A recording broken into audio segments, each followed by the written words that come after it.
O anime começa com um garoto que está jogando o seu game favorito, mas acaba falecendo sobre a mesinha do computador enquanto estava hospitalizado. Logo em seguida, ele percebe que não está mais em seu mundo e sente o ar fresco ao seu redor. Quando menos espera, ouve a voz de uma garota dizendo que finalmente ele havia despertado. Essa garota se chama Atou e o chama de Rei. Ele não entende o que está acontecendo. Quando estava acamado, sempre jogava aquele jogo, mas nunca imaginou que um dia renasceria dentro do mundo dele. Era um simulador de estratégia 4x ambientado em um mundo de fantasia sombria, chamado Nações Eternas. A personagem do jogo de que ele mais gostava era justamente Atou. Em seus pensamentos, o garoto não sabe como deveria agir. Nunca havia sido chamado de rei em toda a sua vida e jamais imaginaria que acabaria aparecendo em um isekai. Voltando à realidade, ele começa a entender que ela deve estar se referindo ao líder de Minogra. Atou então diz a Takuto que está tudo certo, pois ele conseguiu realizar o feito de superar o nível de dificuldade pesadelo,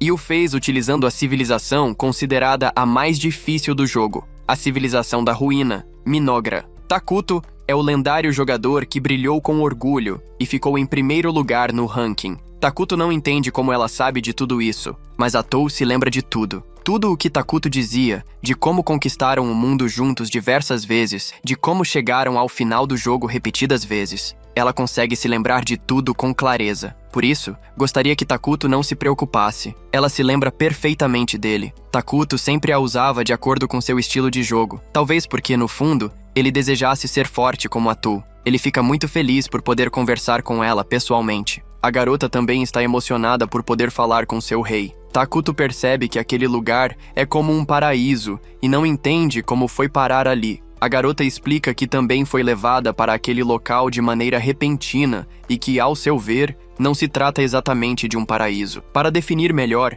ela acha que é algo semelhante ao mundo de Nações Eternas. Takuto percebe que talvez estejam mesmo em um mundo desconhecido. Atou comenta que pode ser meio clichê chamar aquilo de milagre, mas é realmente o que parece ser. Apesar disso, ela está muito feliz por finalmente conhecer seu mestre pessoalmente. Ela se ajoelha aos pés do garoto e diz que gostaria de recomeçar ao lado dele. Atou arrisca dizendo que pode ser qualquer mundo, mas o mais importante é que estão juntos. E assim como faziam há tanto tempo, vão começar de novo. Vão construir um reino só deles. Takuto não tem ideia do que está acontecendo, nem mesmo sabe onde está. Mas já que estão juntos, decidem fazer tudo novamente. Vão recriar aqueles dias brilhantes neste novo mundo. Takuto fica animado e decide que vai criar sua própria civilização, um reino só dos dois. Atou fica muito empolgada. Logo em seguida, ela se apresenta como Atou Lamacenta, a criança nascida da lama que destruirá o mundo. A partir daquele momento, o corpo e a mente dela pertencem totalmente a Takuto.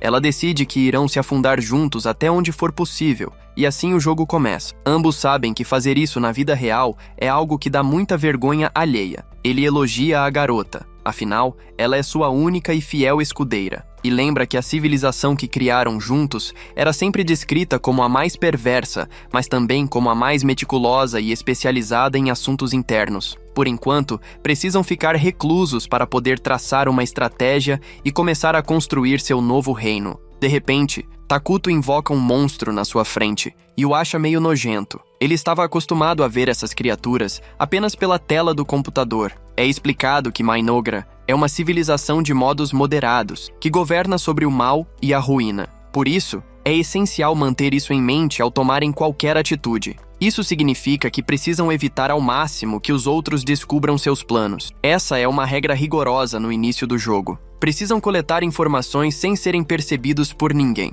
Takuto dá a sua primeira ordem nesse novo mundo. Ele ordena, como subordinado da gloriosa Minogra, que Atou observe a área ao redor. Atou diz para ele não decepcionar seu rei. A garota estava preocupada que algo pudesse dar errado, mas parece que tudo está funcionando corretamente como uma unidade subordinada. Takuto percebe que consegue compartilhar a mesma visão que ela, assim como era no jogo. Isso consumiu 100 pontos de mana, o que significa que ainda restam 100. A construção de um assentamento para servir de base consumirá 20 pontos de mana. A produção emergencial tem um custo alto. Atou sabe que não podem desperdiçar mana à toa. Takuto gostaria de produzir um guerreiro que pudesse lutar por eles, mas sente que será complicado por causa da quantidade de MP. Atou promete que fará o seu melhor como combatente. É o que ela adoraria dizer, mas a unidade de herói Atou ficará mais forte com o tempo. No momento, sua força é apenas 3. Isso significa que Minogra está em uma posição extremamente arriscada. Se qualquer inimigo poderoso aparecer, pode significar a morte dos dois. Takuto sabe que a dificuldade está realmente alta.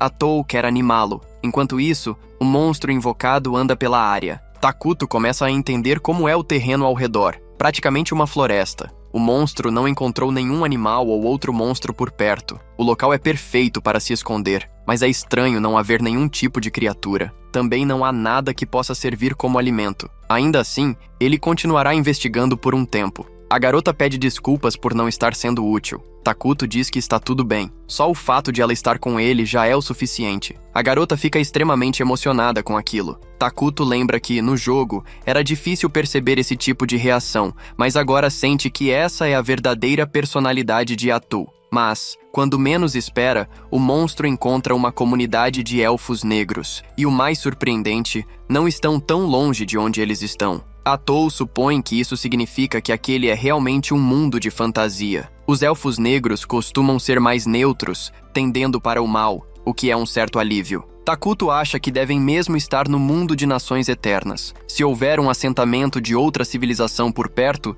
isso será ruim para eles. Neste momento, Takuto quer apenas evitar conflitos. Por isso, pensa em se esconder no início. Ser vizinho de outra civilização seria uma péssima posição inicial. A garota diz que, se isso for verdade, o melhor seria fugirem juntos. Takuto concorda. Afinal, adora paz e harmonia. De qualquer forma, ele acredita que guerra é coisa de bárbaros. Primeiro, Takuto acha melhor observar os elfos negros enquanto recolhem mais informações sobre os arredores. Se algo der errado, basta fugir. Os dois comemoram a ideia brilhante que tiveram. Mas quando menos esperam, uma pessoa aparece atrás de uma árvore. São os elfos negros. Eles ficam assustados ao encontrar alguém naquela floresta. A cena volta algumas horas no tempo. Eles estavam pensando em deixar as terras amaldiçoadas, mas o líder do grupo não via motivo para isso no momento. Sabia que haviam sido expulsos de suas antigas terras e não tinham mais para onde ir. Ele achava que seus filhos não aguentariam por muito mais tempo. A região era rica em vegetação.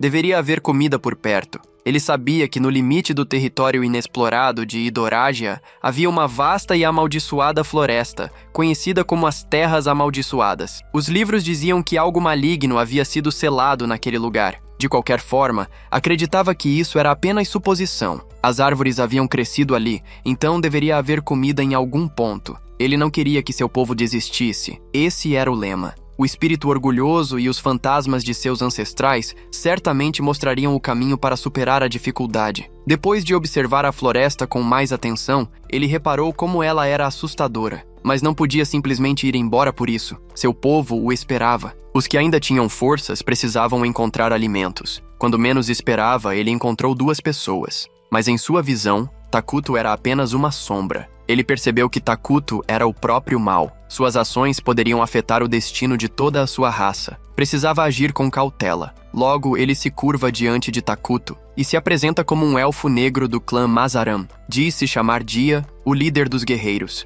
Ele percebe que Takuto é uma pessoa muito respeitada. Então, antes de tudo, gostaria de pedir desculpas ao garoto por ter entrado na floresta que lhe pertence sem permissão. Atou levanta a cabeça e diz que ele tem total respeito por seu mestre e pelo que significa invadir essas terras, Fada das Trevas. Por isso, gostaria de saber o motivo que o levou a cometer tal transgressão. Gia explica que seu clã de elfos negros, o clã Mazaram, vivia nas terras centrais de Idorágia. No entanto, seus antigos líderes, que eram a autoridade máxima dos elfos, foram perseguidos e expulsos de suas terras. Sem ter para onde ir, acabaram vindo para a floresta. Ao perceber que eles estão irritados, Dia entende que foi um erro tentar se explicar nessas circunstâncias de forma tão direta. Takuto comenta que todos parecem magros. Isso faz o elfo sentir um arrepio na espinha, achando que podem ser devorados. Com medo, Dia decide resumir a história. Diz rapidamente que vieram para esta terra como fugitivos. Ficaram sem comida durante a jornada e, tentando despistar seus perseguidores, não conseguiram mais alimentos. Já faz dias que não comem nada. Na mente de Dia, ele não entende por que teve que passar por tanto sofrimento. Não fizeram nada para merecer aquilo. Tudo o que queriam era um lugar onde pudessem viver em paz e chamar de lar. Logo depois, Takuto oferece várias maçãs para ele. Jia nunca viu esse tipo de fruta em toda a sua vida e não sabe se deveria provar ou não. Para ele, Takuto é uma figura ameaçadora. Mesmo assim, todos os seus companheiros comem e acham o sabor maravilhoso. Atou pergunta por que ele ainda não está comendo. Jia abaixa ainda mais a cabeça e explica que há outras pessoas como ele que ainda não comeram nada. Existem crianças pequenas e famintas com ele. Estão sem comer há dias e todos estão muito magros. Os frutos que Takuto deu de forma tão generosa, ele gostaria de entregar a essas pessoas, em vez de comê-los sozinho. Takuto sente pena de todos eles e decide oferecer ainda mais comida para todos. Jia, em sua mente, lembra que os elfos sempre foram rejeitados,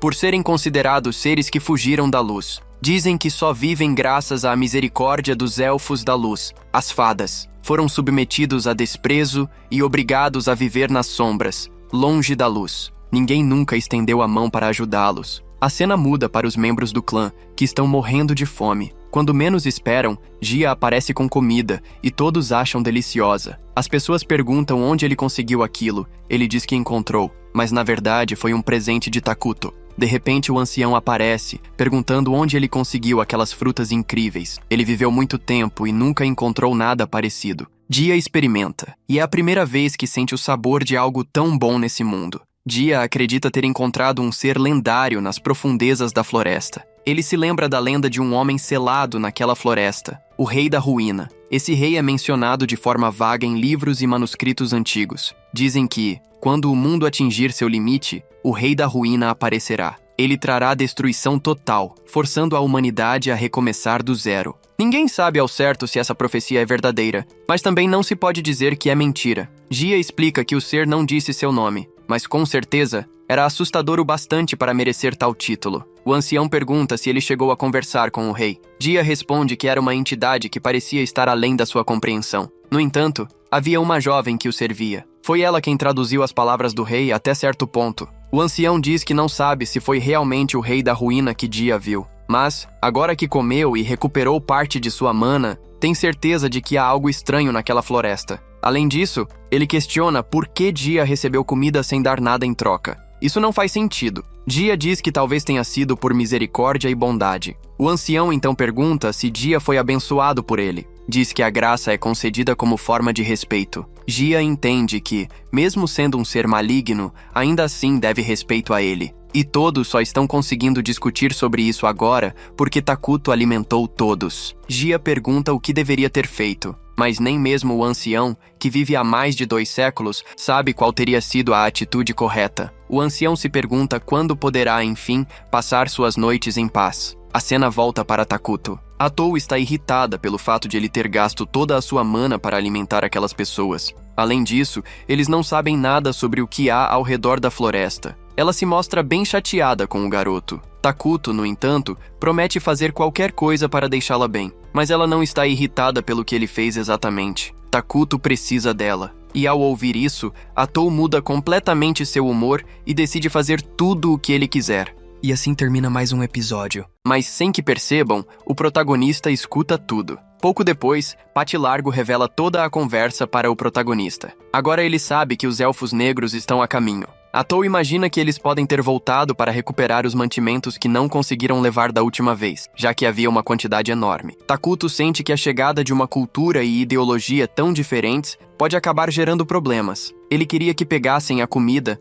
e fossem embora o quanto antes, mas está receoso por não saber se conseguirá dialogar com eles da maneira certa. Atou tranquiliza ele dizendo que não será um problema, que ela pode cuidar das negociações. O protagonista questiona se ela está falando sério, e ela confirma, explicando que, como rei, ele só precisa dar ordens, e ela vai obedecer. Assim, os elfos finalmente chegam, e é interessante observar como, aos olhos deles, tudo parece envolto em sombras e trevas. Moltart se apresenta como o ancião dos elfos negros e agradece pela hospitalidade, mesmo sendo direto ao pedir que vão logo ao ponto. O velho agradece pelos mantimentos e diz que gostaria de saber o nome do rei. Atou se irrita com o pedido, mas o protagonista faz um sinal, permitindo que ela responda. Ela então revela que o nome do rei é Takuto, Senhor do Apocalipse e Rei da Ruína. A partir dali, todos devem se referir a ele como Rei Ira, ou Rei Takuto. Atou também diz seu próprio nome, deixando claro que está abaixo do rei e que não deve ser tratada da mesma forma. O ancião agradece pela informação e promete que todo o seu povo lembrará desses nomes. O protagonista fica contente e pede para que Tou vá buscar a comida antes que ela estrague, mas o velho elfo quer saber como poderiam retribuir por aquilo. A Tou responde que eles não têm nada de valor para oferecer, duvidando que algo satisfaça o rei. O ancião parece desconfortável, um pouco tenso, e pergunta a Tou se ele está escondendo algo. Ele responde que não há nada de errado. A protagonista aproveita a oportunidade para dizer a Tou que, em negociações, certas medidas são necessárias. No entanto, ela não gosta da situação, pois acredita que os elfos não sabem negociar de verdade. Mesmo assim, enquanto a Tou acredita que o melhor seria eliminá-los de vez, antes que se tornem um incômodo no futuro. Takuto, porém, pede calma. Talvez os elfos realmente queiram construir uma relação amigável, e isso possa beneficiar ambos os lados. Talvez, se ao invés de apenas dar a comida, eles aceitassem algum tipo de troca, todos se sentiriam mais seguros. O ancião concorda, e a protagonista confirma que isso é o ideal para manter o equilíbrio. A Tou repreende os elfos por acreditarem que seu rei é algum tipo de espírito maligno, mas Moltar nega qualquer pensamento desse tipo. Takuto, então, ordena que Tou fique em silêncio, pois está tentando pensar em algo que os elfos possam oferecer em troca, mas nada lhe vem à mente, e diz que vai compartilhar tudo o que viu, ouviu e viveu. Tou acha excelente e afirma que, após o acordo, os elfos deverão deixar a floresta. Isso deixa Dia preocupada. O protagonista sente que consegue entender Moltar melhor do que o ancião, mas Moltar insiste em pedir autorização para que seu povo permaneça na floresta. A Tou recusa e diz que eles estão proibidos de contar o que viveram ali dentro. Gia discorda, mas o velho reforça que, se essa é a vontade do rei, então deve ser seguida. Moltar agradece e se prepara para partir, mas o protagonista começa a duvidar da decisão. Sente que, ao deixarem a floresta, eles podem acabar morrendo. Então, de última hora, ele pede que esperem e faz uma oferta, que se tornem seus cidadãos. Isso surpreende até mesmo a Tou. Ela questiona o que ele está fazendo, e Takuto diz que talvez usar o sistema de refugiados seja uma boa ideia. Ela tem consciência de que os elfos negros não são bons ou maus, mas se forem aceitos como refugiados e o sistema funcionar como no jogo, eles acabarão ficando tão corrompidos quanto o rei e ela mesma. A Tou fica em dúvida, já que os elfos são muito diferentes dos homúnculos, os principais habitantes de Minogra. Isso certamente geraria conflitos no futuro. E se ela realmente conseguiria viver apenas com esse tipo de cidadão? A aparência dos homúnculos é perturbadora, e eles nem sequer conseguem conversar normalmente. Com tudo decidido, a Tou anuncia aos elfos que o rei decidiu fundar uma civilização naquele território, e que, se quiserem se tornar cidadãos, ele lhes garante proteção. O velho quer saber o que isso significaria para ele e para sua tribo. Também pergunta se o rei está prometendo felicidade eterna. A Tou responde que, em teoria, essa seria a promessa, mas na prática, eles se transformarão em seres sombrios. Apesar disso, ela afirma que a decisão é livre e, em sua opinião, acredita que eles se divertirão muito mais do que imaginam. Depois, ela comenta que os elfos demoraram demais para tomar a decisão. Takuto entende, já que é difícil aceitar que vão se tornar seres malignos de repente. Eles chegam ao acampamento dos elfos negros e todos se curvam diante deles. Um até chega a desmaiar. Gia ordena que ninguém encare o rei diretamente, pois isso seria desrespeitoso. Assim que o rei se acomoda em seu trono, a Tou declara oficialmente que todos são agora cidadãos de Minogra, o reino de Takuto. O protagonista recebe a opção de aceitá-los como cidadãos, e é claro que aceita. A partir daquele momento, Minogra está oficialmente fundada. Gia se pergunta se é só isso, já que não sente nenhuma mudança imediata. Mas de repente, uma sensação estranha toma conta dela. Um ódio profundo pelas pessoas que os caçaram e desprezaram por tanto tempo começa a crescer. Todos sentem o mesmo. Mas depois de um tempo, há de finalmente serem acolhidos. Todos os elfos, agora felizes sob a liderança do rei, começam a gritar seu nome. Tudo parece um verdadeiro culto. Dias depois, fica em choque ao perceber, ao analisar o mapa, que começaram numa posição muito desfavorável. No continente onde estão, já existem duas grandes potências, o Reino Sagrado de Qualia, liderado por humanos devotos ao deus Arlus, e a Aliança Elemental, formada pelos elfos que veneram a natureza. Ambos os reinos são considerados bons, e se algum dia encontrarem Minogra, já se pode imaginar o que vai acontecer. Isso é preocupante porque Minogra não tem nenhuma força militar, E para piorar, as terras em que estão são amaldiçoadas e não oferecem nenhum recurso natural. Ainda assim, Takuto enxerga algo positivo. Em situações normais, Minogra teria dificuldade para se desenvolver, pois os Munkuli, seus cidadãos originais, não possuem inteligência suficiente. Mas com os elfos, tudo muda drasticamente. Passado um tempo, o ancião e Dia voltam, e não estão sozinhos. Emily também está com eles. Dia explicou a todos que era muito sábio e conhecia uma grande variedade de histórias, além de informações sobre outros reinos. Emily, segundo ele, seria extremamente valiosa tanto para o rei quanto para futuras investigações. Ato agradeceu o apoio e pediu que evitassem formalidades excessivas, já que o rei não gostava de etiquetas ou cerimônias. Ele também deixou claro que todos ali teriam funções importantes na gestão da nação. Moltar assumiria a responsabilidade pelos assuntos públicos, e por ser um usuário de magia, o rei colocava bastante expectativa sobre seus ombros. Dia continuaria exercendo seu papel de comandante militar, liderando as tropas de Minogra. Dia aceitou sua função com entusiasmo e declarou que cometeria todo tipo de atrocidade em nome do rei. O protagonista achou essa fala bastante desconcertante, principalmente porque Dia era alguém que, na prática, rejeitava completamente a ideia de guerras. É curioso como um elfo tão avesso à violência pode servir a um rei considerado símbolo da ruína e do mal e ainda assim se manter tão pacífico, pensou ele. Ato orientou o grupo a descansar bem naquele momento, pois antes de qualquer coisa, todos precisariam se recuperar. Haveria muito trabalho pela frente, especialmente na construção de moradias. Moltar se comprometeu a ajudar com seriedade, diferente de Jota, que confiava apenas em sua força bruta. Isso gerou uma troca de provocações entre os dois, que começaram a discutir sobre quem seria mais eficiente. Observando o clima esquentar, Tou comentou com o protagonista que talvez os dois estivessem apenas exagerando na vontade de mostrar serviço. Takuto, refletindo sobre o que seria mais urgente, decidiu que o ideal era começar pela preparação do solo, aproveitando a energia que estava disponível no momento. Então Tou pediu ao velho que recolhesse madeira, mas com o cuidado de não prejudicar demais a floresta. O velho respondeu com tranquilidade, dizendo que já estava acostumado com as particularidades da floresta e sabia como lidar com ela. Mais uma vez,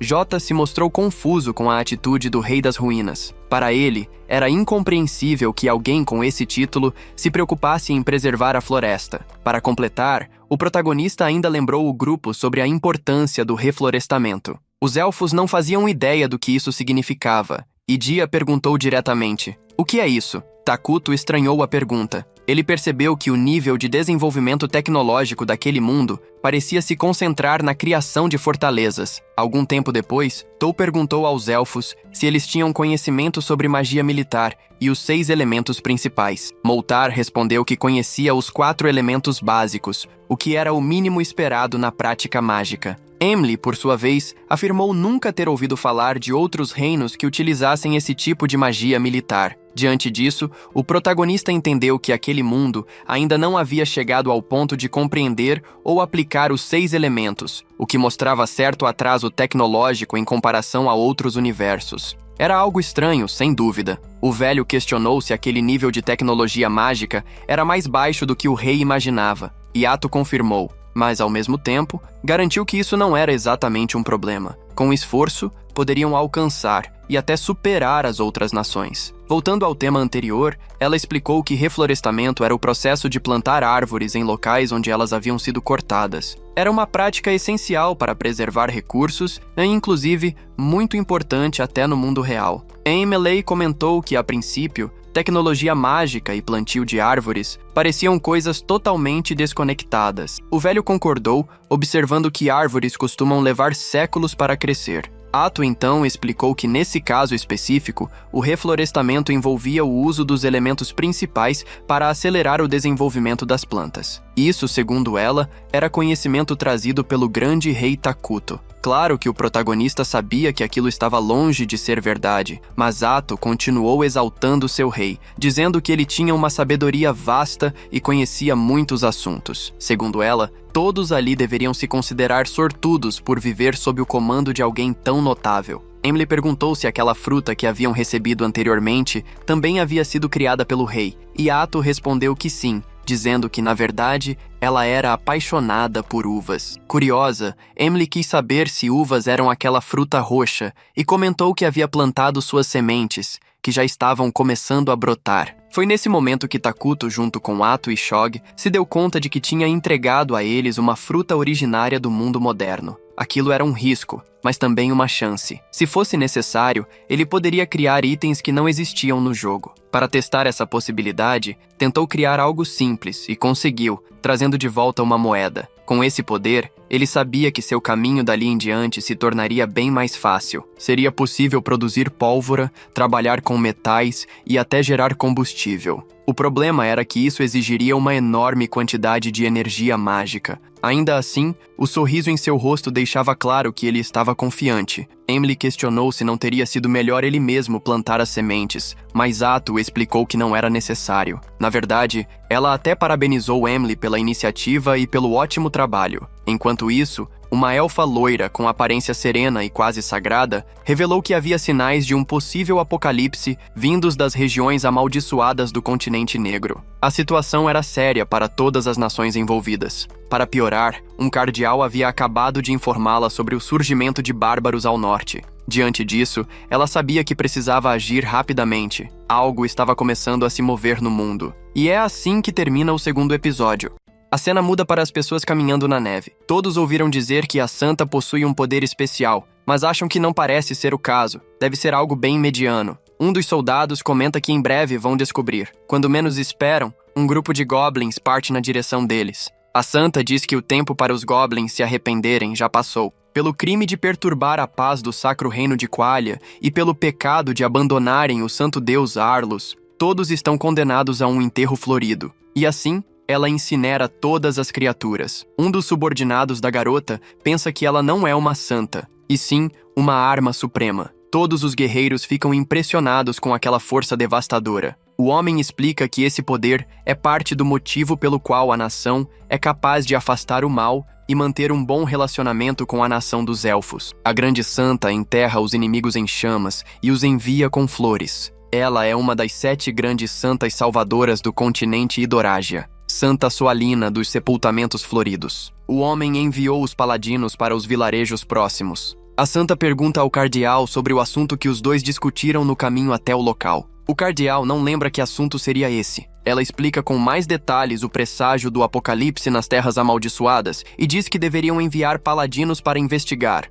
O homem diz que não pode aceitar isso. Demonstrar interesse nas terras amaldiçoadas, ao sul do continente negro, é um absurdo. A central nunca daria permissão para usar os paladinos nesse tipo de missão. Vendo que não tem outro jeito, a santa decide ir até o local ela mesma. O cardeal pede que ela não faça isso, pois não entende a posição que ocupa agora. Explica que a grande santa não é mais a simples garota do vilarejo que costumava ser. Dando um sorrisinho para o homem, ela mostra que não vai mudar de ideia. Então, ele decide enviar todos que puder comandar pessoalmente. Ao sair do local, ele a chama de caipira. Mas no coração da garota, ela sabe que precisa salvar o máximo de pessoas possível. A cena muda para Odei, que está dando ordens a diversos aldeões para começarem as plantações. Conversando com Takuto, pergunta se aconteceu alguma coisa, mas ele quer saber se o que está acontecendo não é legal. Odei também acha que está sendo muito divertido. Os elfos negros trabalharam rápido para construir o trono e a sala do conselho. Ambos estão felizes por estarem apenas começando. Todos ali vão tornar essa civilização poderosa o suficiente para dominar a terra e perfurar os céus. De repente,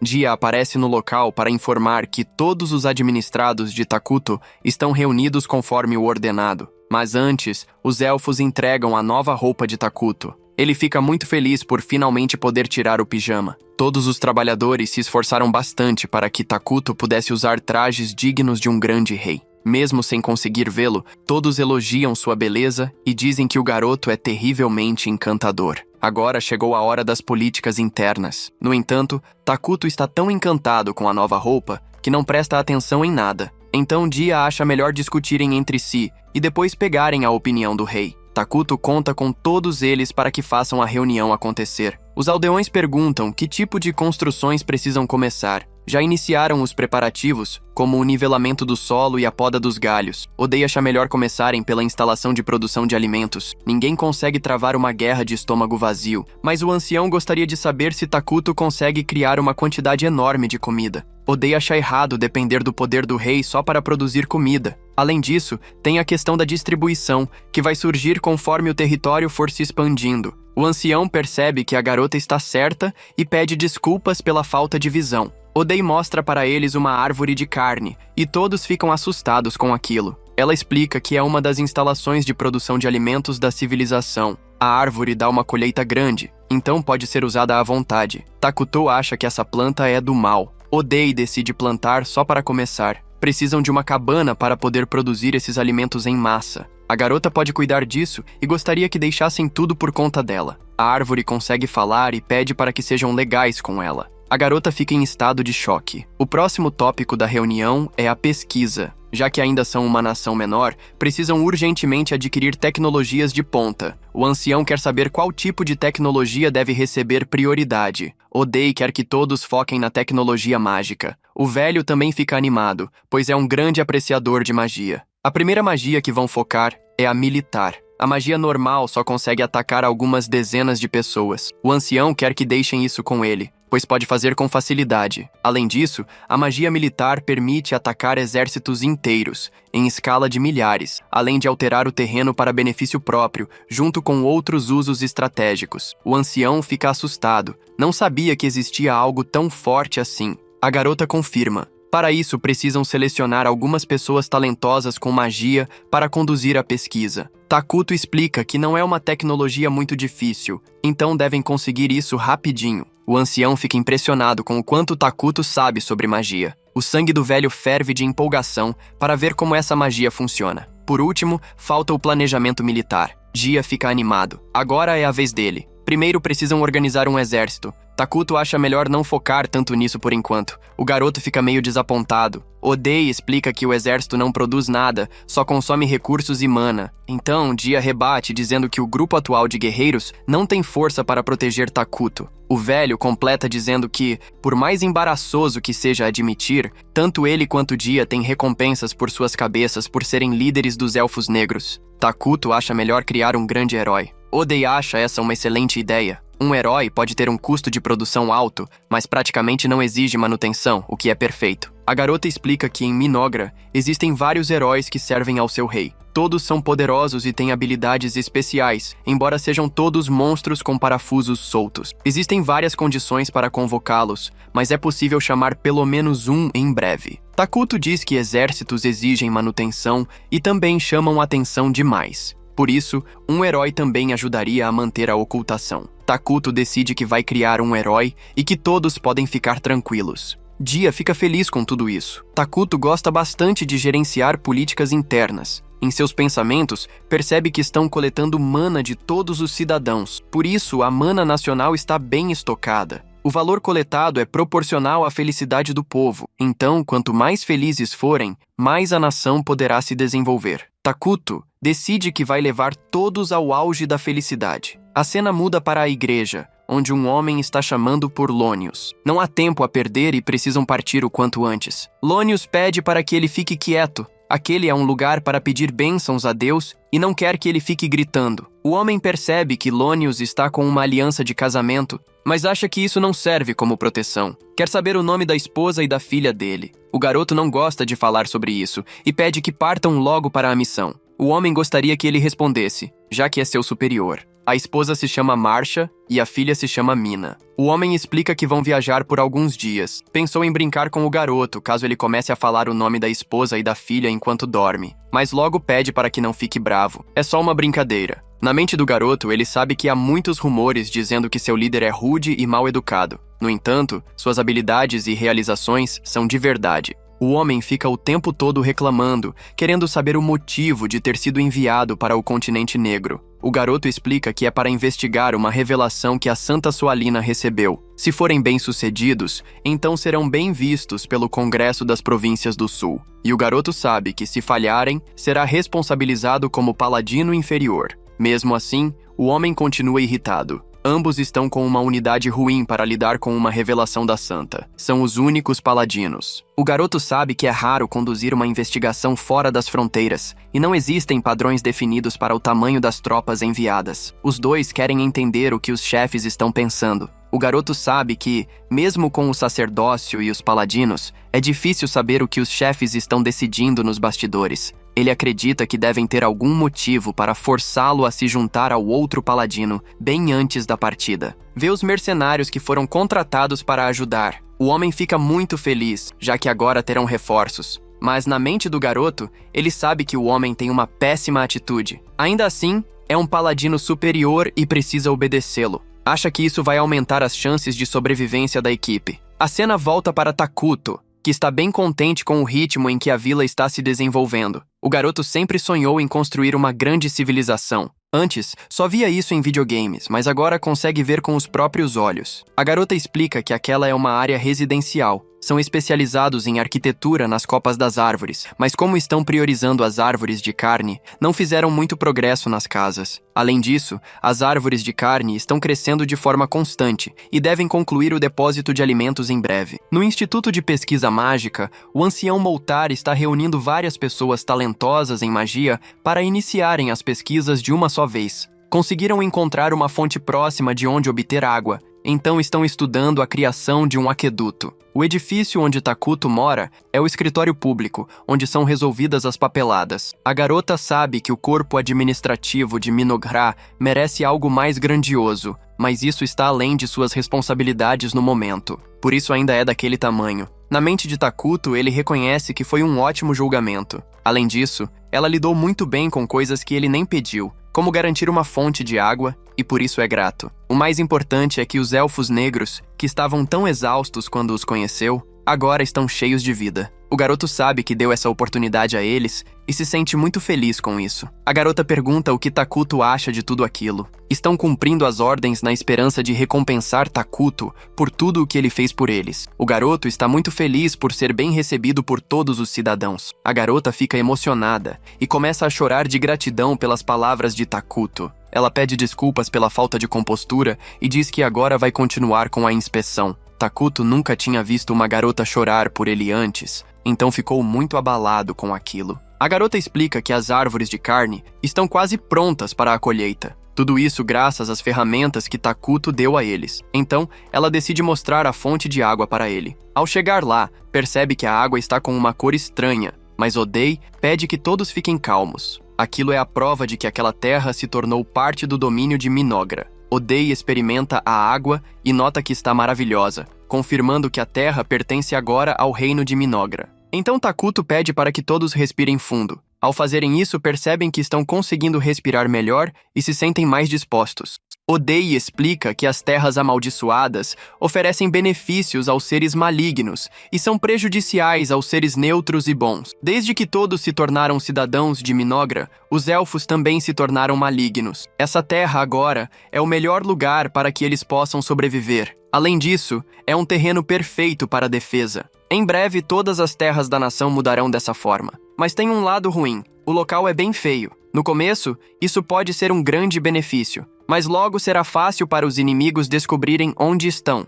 Odei percebe que todos estão preocupados, então diz que assim que Takuto criar um herói, tudo vai mudar. Ela decide mostrar do que é capaz, já que estão ali há bastante tempo. Logo em seguida, corta diversas árvores em segundos e revela que também é uma heroína. Isso é apenas 1/100º do que consegue fazer no auge. Aqueles que são chamados de heróis têm poder suficiente para destruir exércitos sozinhos. O garoto explica que os heróis são super poderosos. Ficam mais fortes com o tempo, sem precisar de esforço. Todos decidem que vão construir um castelo digno para o seu rei. Takuto não quer algo assim, mas sabe que os elfos ficariam tristes se ele recusasse. Comovido, decide aceitar e pede um palácio no céu. Os elfos não têm certeza se isso pode funcionar. Nunca viram nada parecido, mas se é isso que o rei quer, vão tentar construir. A cena muda para o exército, onde apenas os 2 paladinos conseguem derrotar os monstros sozinhos. O garoto sabe que, por enquanto, foi fácil, mas não tem ideia do que pode acontecer dali para frente. A cena muda para o grupo de cavaleiros que está indo em direção à floresta.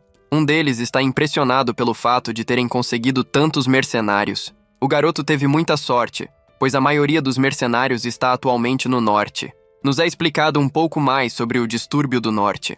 Os bárbaros apareceram de repente na província do norte do Sacro Reino de Qualia e invadiram os vilarejos. Isso causa danos enormes. A Santa e o exército foram enviados para manter as coisas sob controle, mas o distúrbio ainda não mostra sinais de se acalmar.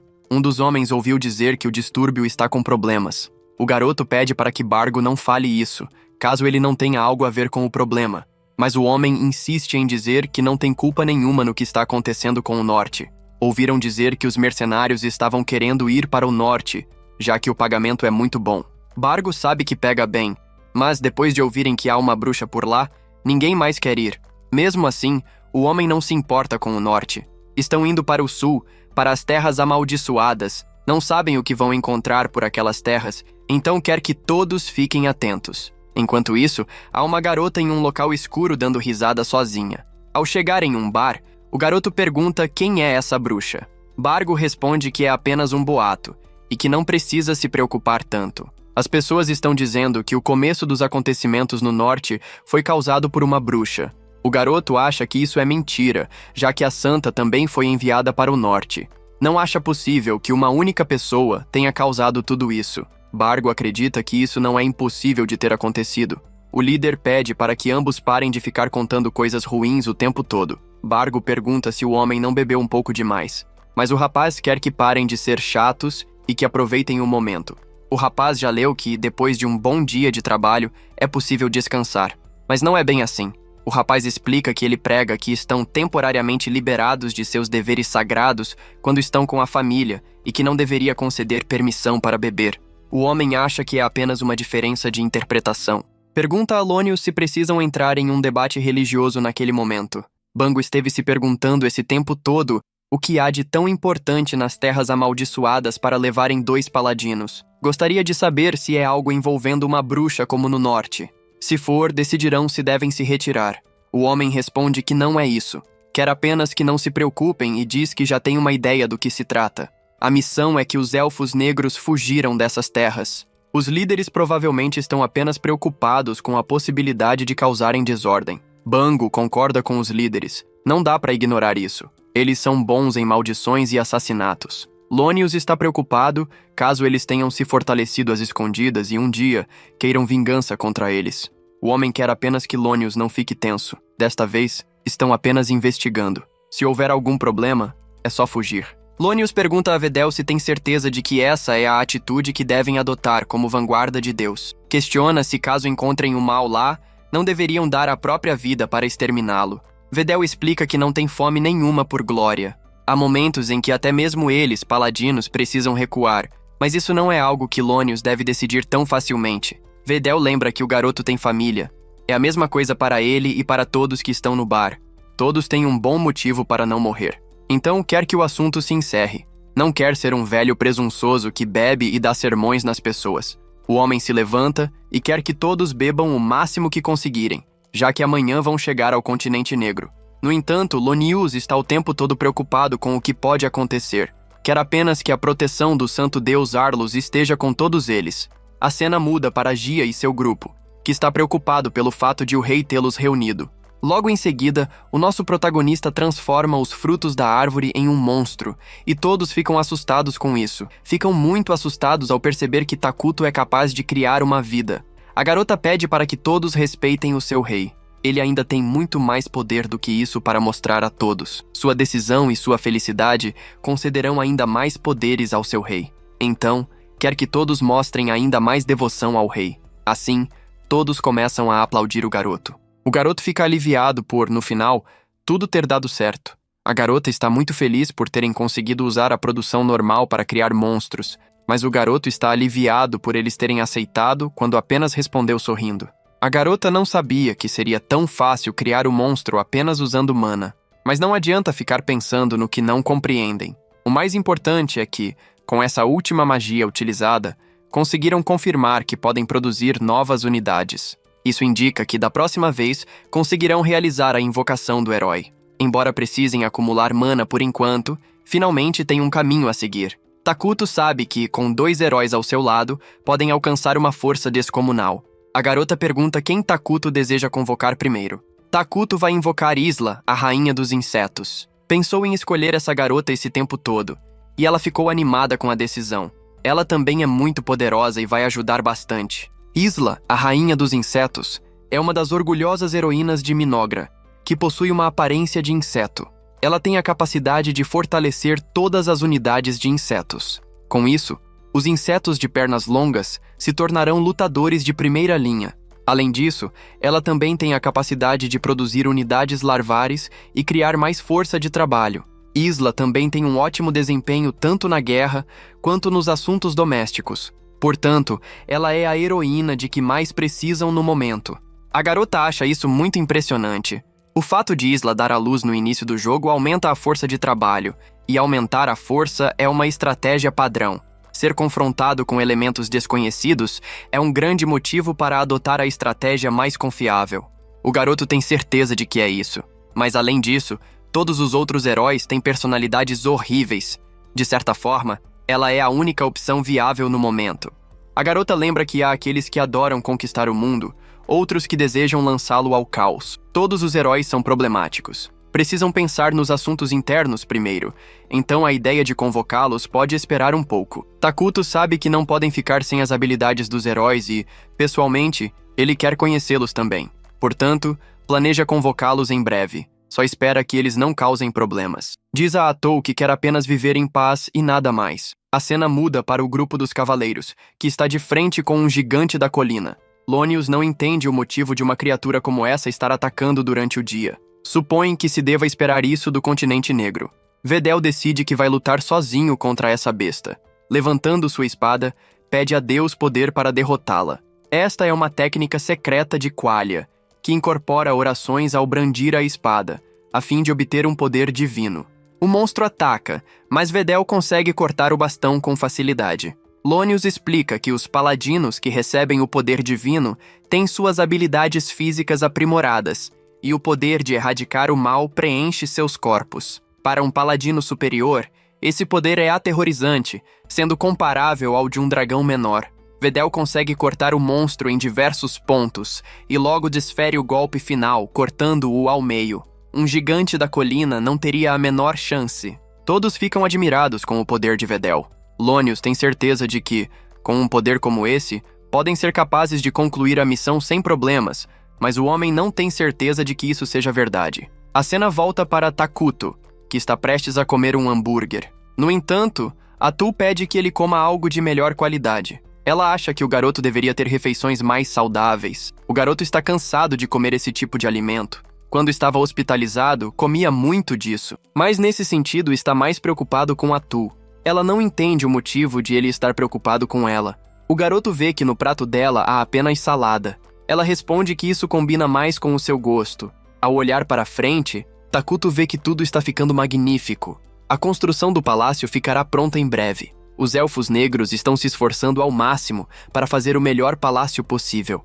De repente, Takuto se lembra de algo e gostaria que ela chamasse Moltar e os outros. Graças às pernas longas, agora consegue ter uma boa noção do que há ao redor da floresta. Acha que deveria consultá-lo sobre como agir, caso seja necessário lidar com algo próximo à floresta.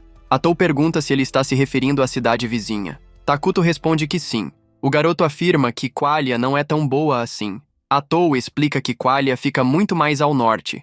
Aquela seria a cidade de uma nação diferente e neutra, situada ao leste. Sabe que devem decidir como lidar com isso. É provável que eles sejam os primeiros a descobrir a existência deles, já que são os mais próximos. Takuto fica feliz por serem uma nação neutra. Se fossem uma nação hostil, não haveria chance de negociação. Atou acredita que qualquer outra pessoa que os visse causaria problemas. Isso significa que eles vieram com apenas um propósito. Takuto percebe que ela está muito preocupada. Não há sinais de que alguém esteja ciente de sua existência. Então, para o garoto, está tudo bem. Logo em seguida, o garoto percebe que um grupo de pessoas apareceu no local. Um grupo armado está se aproximando da floresta. Takuto não quer chamar atenção. Deseja que ela faça todos voltarem de forma mais pacífica. Se isso não for possível, ela pode usar força bruta. No dia seguinte, eles finalmente chegam à floresta amaldiçoada. Logo percebem que há uma garota à frente de ambos. Ela se apresenta como uma elfa negra que fugiu para essa floresta. O rapaz gostaria de entrar no território de forma pacífica. Atou acha melhor não permitir isso, e o rapaz fica um pouco assustado.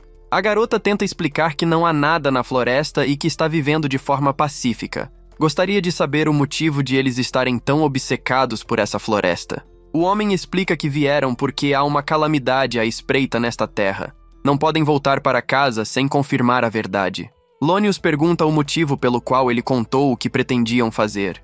Compartilhar uma revelação divina sem permissão é uma violação de confiança. Mesmo que ele seja um paladino superior, ainda há um limite para sua autoridade. Atou se recusa a permitir que eles entrem. Lonius fica assustado com o fato de a garota estar negando a vontade em nome de Deus. Atou afirma que não há nada com o que se preocupar nesta terra. Quer que todos tenham compreensão. O homem deseja entrar um pouco. Verdel pergunta se há alguma calamidade. A garota responde que não. Mas antes de ir, ele gostaria de saber se há alguma chance de algo acontecer com o seu povo. E ela responde que não. Na verdade, são eles que têm medo de que isso aconteça. Verdel pergunta se ela jura por Deus. Mas a garota jura pelo seu próprio Deus e não pelo Deus do homem. Então, ele decide ir embora.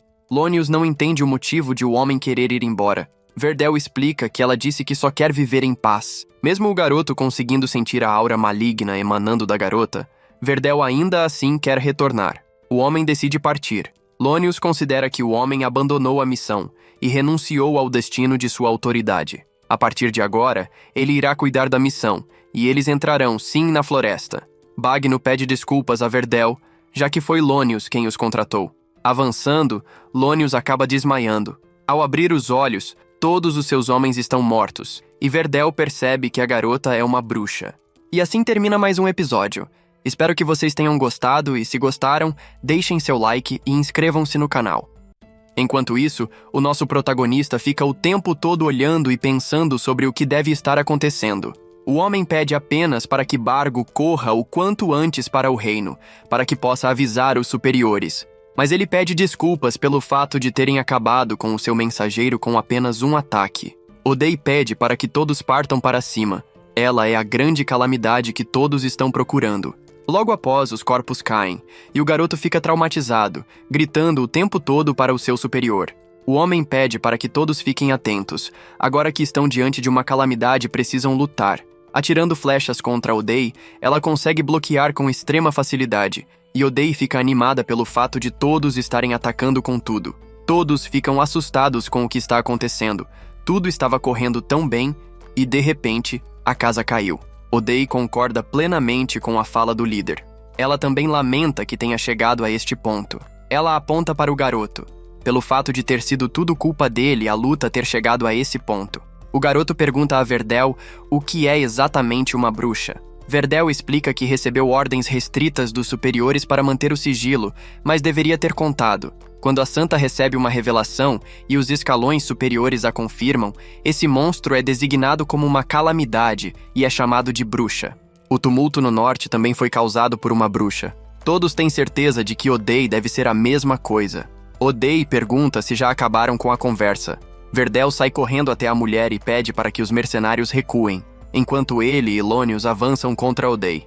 Ela não liga para os ataques por conta de serem lentos, mas acaba perdendo 2 de seus tentáculos. A garota fica animada com a luta, pedindo bênção para que possam usar o ataque. O efeito é um bônus de ataque especial contra entidades alinhadas ao mal. A garota, Odeie, consegue entender tudo e nota que esse é o problema com as unidades de uma boa civilização. Ao atacar várias vezes, sobram apenas 2 tentáculos, e Odeie os usa para derrotar mais 2 guardas. Odeie diz que os estava subestimando esse tempo todo. Eles se mostraram mais fortes do que o esperado. No entanto, pergunta o que acham disso que acabou de acontecer. Eliminou 2 dos soldados. Não tem como continuar atacando dessa forma o tempo todo. Vão precisar de uma nova estratégia. É por isso que ama os seres humanos. Eles se importam tanto uns com os outros que são escudos perfeitos. Verdel pede a Lonius que tenha calma, já que faltam apenas mais 2 tentáculos. Se conseguirem cortá-los, vão vencer essa luta. Se derrotarem Odeie, vão eliminar a calamidade. Não haverá nenhum dano à pátria. Quer apenas pensar no panorama geral. Atacando novamente, Oday fica assustada por estarem atacando seus parceiros, mas logo abre um sorriso maligno e derrota Verdel com facilidade. Mas antes de falecer, ele pede para que o garoto corra para que possa salvar a sua vida, mas acaba tomando o golpe final. O garoto fica assustado por achar que tinham conseguido cortar todos os tentáculos, mas ela explica que pode substituí-los quantas vezes quiser. Desde o início, Oday estava apenas brincando com os dois. Logo em seguida, o garoto derruba a espada e pede para que todos fujam em direções diferentes. Pelo menos um precisa sobreviver para transmitir isso ao reino. Ao partir para cima de Oday, ela também consegue usar a espada sagrada. Ela explica que conseguiu roubá-la de Verdel.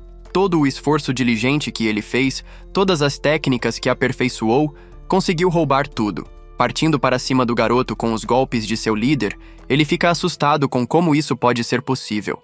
Ela sabe que o homem era um ótimo lutador, mas também sabe que acabou falecendo por irresponsabilidade de seu companheiro. Oday pergunta se a esposa do garoto se chama Marsha e a filha, Mina. Ele fica assustado com como ela consegue saber disso. Oday explica que conseguiu roubar os sentimentos, memórias e tudo. O garoto acha isso impossível, nunca ouviu falar de uma pessoa que consegue roubar os poderes dos outros dessa forma. Ela fica mais forte quanto mais mata. Oday repete as últimas memórias que o homem tinha. Se falecer no local, não sabe o que vai acontecer com Lonius e a sua família. Os mercenários, e até ele mesmo, todos têm pessoas esperando o seu retorno. Agora faz sentido ele ser um paladino superior. Ele se preocupou com a segurança de todos até o momento final. Então, quer saber o que Lonius está pensando depois de ouvir tudo isso. O garoto diz que a sua vontade ainda está viva. Enquanto mantém a garota no local, os mercenários podem escapar, mas logo acaba escutando as vozes de todos eles sendo eliminados. Ela explica que são os Elfos Negros e ordenou que não deixassem ninguém escapar. Lonius entra em desespero e ataca a garota sem nem mesmo ver, e acaba sendo eliminado a sangue frio. No fim do dia, Oday gostaria de falar sobre um futuro que poderia ter acontecido. Isso é o que teria acontecido se tivesse ouvido o paladino Verdel. Teria voltado em segurança e se reunido com toda a sua família. Teria desfrutado da felicidade pacífica de uma vida comum e continuado a oferecer suas orações de gratidão ao seu Deus. A floresta permaneceria tranquila, e ela teria ido para a cama, esperando que isso durasse para sempre. Agora, ela decide falar sobre o futuro que ele escolheu. Lonius vai falecer, e a família que o espera vai ter o mesmo destino. Oday vai caçá-los e eliminá-los. Vai torturar todos eles e vão pedir para que sejam eliminados. Vai atrás de todas as vilas e cidades em que pararam no caminho até a floresta e eliminar todos que vivem nesse local. Para ela, não há nenhum significado em tudo isso, mas vai aproveitar a ocasião para eliminá-los. Quando for perguntado o motivo por trás disso, vai dizer a eles que foi por causa de suas ações tolas. Quando uma pessoa é subestimada, isso se torna o seu fim. O garoto quer que ela pare de falar essas coisas cruéis. Portanto, quando isso acontecer, vai eliminar a todo custo. Foram essas palavras que uma pessoa preciosa disse a ela. Vai eliminar para permitir que não seja menosprezada por ninguém. Não importa quantas centenas, milhares ou milhões sejam, vai eliminar todos, sem exceção nenhuma. Foi isso que Lonius escolheu. Oday tem certeza de que o rapaz sempre foi uma boa pessoa. Acreditou em seu Deus e amou muito a sua família. Por isso Oday odeia os que acreditam que são justos. Então deseja adeus ao garoto e quer que veja como aqueles que lhe são caros e inocentes sofrem eliminações atrozes. Quer que aproveite tudo isso de onde estiver. E logo em seguida, elimina o homem, que deixa apenas a sua aliança de casamento. De repente, Dia aparece e diz que eliminou todos aqueles que Oday pediu. Antes de ir, Dia pergunta se ela vai fazer tudo aquilo que disse ao garoto. Oday responde que não. É uma pessoa pacifista e não tem tempo para isso. Estavam apenas fazendo um bullying básico. Dia gostaria de saber se há algo que a preocupa. Oday responde que sim, e precisa dizer isso ao rei imediatamente. A cena corta para Oday conversando com Yakuto. Oday explica que esse mundo não é igual ao do jogo.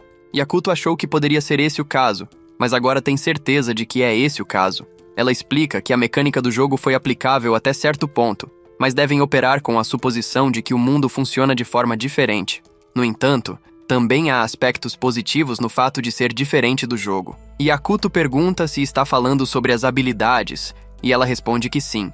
Nos é explicado que as habilidades de Oday no jogo concediam a ela uma chance fixa para roubar a habilidade de uma unidade derrotada. Além disso, ela consegue agora roubar as memórias das pessoas que derrotou, e isso pode ajudar bastante o arsenal. Graças a isso, conseguiram saber informações sobre Qualia sem fazer nenhum tipo de investigação. É uma sorte para eles que Qualia não tenha forças de sobra, graças ao desastre que chamam de Província do Norte.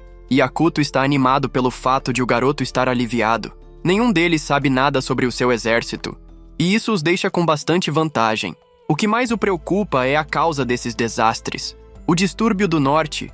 Isso foi causado por uma bruxa, a garota, de acordo com as memórias que roubou. Yakuto pergunta se sabe mais de alguma coisa. A garota fala que nem mesmo Qualia sabe muito sobre a bruxa. O que eles sabem é que ela causou danos equivalentes aos de exércitos nas cidades da província do norte. E como ela é chamada? Yakuto pergunta se pode saber. Ela explica que aparentemente eles a chamam de Erakino, a bruxa sorvedora. A cena muda para a bruxa, que está no norte. Depois de eliminar as pessoas, a vida para ela é só para matar o tempo. Ela quer ir para a próxima cidade, depois de eliminar diversas pessoas. Logo em seguida, os mortos começam a levantar e com um sorriso aterrorizante. Yakuto pergunta para saber sobre o distúrbio do norte que ocorreu recentemente.